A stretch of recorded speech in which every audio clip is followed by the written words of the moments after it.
దుబాయ్‌లో దొరికే kunafa chocolate మన ఇంట్లోనే ఈజీగా తయారు చేసుకోవచ్చు. ఎలా అంటారా? ఈ వీడియోని స్టెప్ బై స్టెప్ ఫాలో అవ్వండి. కునాఫా చాక్లెట్ అంటే మనకి దొరికే చాక్లెట్స్‌తోనే కొత్త ఇంగ్రీడియెంట్స్ యాడ్ చేసి రీక్రియేట్ చేసుకోవడమే. ఇదే దీనిలో ఉన్న అసలైన సీక్రెట్. ముందుగా సన్న సేమియాని తీసుకొని గోల్డెన్ కలర్ వచ్చేంత వరకు రోస్ట్ చేయాలి. Next 4 milky bar chocolates double boiling మెథడ్‌లో మెల్ట్ చేయాలి. నెక్స్ట్ పిస్తా అండ్ మెల్టెడ్ మిల్కీ బార్‌ని మెత్తగా మిక్సీ వేసుకొని పక్కన పెట్టండి.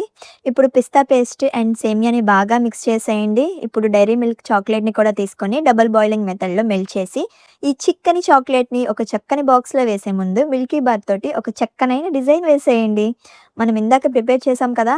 పిస్తా అండ్ సేమియా మిశ్రమాన్ని ఒక లేయర్‌గా వేసుకొని, దాని మీద డైరీ మిల్క్ చాక్లెట్‌ని లేయర్‌గా వేసుకొని ఫ్రిడ్జ్‌లో పెట్టేయండి. ఇక 1 అవర్ ఆగి చూస్తే ట్రెండింగ్ దుబాయ్ చాక్లెట్ మీ ఇంట్లోనే రెడీ. ఫైనల్‌గా ఇక్కడ ఒక చిన్న టిప్ ఏంటంటే, చాక్లేట్ మౌల్డ్ కాకుండా మీరేదైనా బాక్స్ టైప్ యూజ్ చేసుంటే దానికి ఆయిల్ అప్లై చేయండి. సో, చాక్లేట్ అనేది ఈజీగా వచ్చేస్తుంది. అవునండి. నెక్స్ట్ ఏం రెసిపీ చేద్దాం? కామెంట్ చేయండి.